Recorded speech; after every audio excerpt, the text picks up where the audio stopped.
రాత్రికి police department వాళ్ళు ఆవిడకి నోటీస్ ఇచ్చారు అని అంటే అంత భయపడిపోతున్నారా? లేకపోతే నిందితుల్ని ప్రొటెక్ట్ చేయడానికి మీరు ఇన్ని డ్రామాలు ఆడుతున్నారా? ఇవాళ చెప్తున్నా, డిప్యూటీ సీఎం అయినటువంటి పవన్ కళ్యాణ్ గారు మైకుల ముందు ఊగిపోయారు కదా, సుగారి ప్రీతికి అన్యాయం జరిగిందని ఎగిరి ఎగిరి గంతులేశారు కదా, ఆమె కాళ్ళ దగ్గర కూర్చొని మాట్లాడినటువంటి మీరు ఎక్కడున్నారయ్యా? నిద్రపోతున్నారా?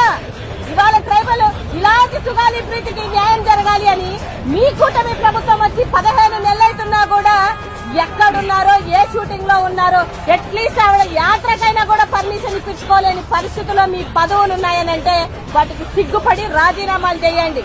మీ స్వలాభాల కోసం, మీ అధికార మదం కోసం, మీరు పదవుల కోసం ఆ రోజు సుగాలి ప్రీతిని వాడుకున్నారు.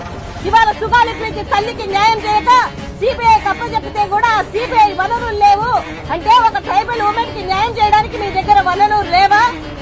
ఇది ఎంత నిస్సిగ్గుమైనటువంటి పరిపాలన అనేది ఒకసారి ఆలోచించాలి.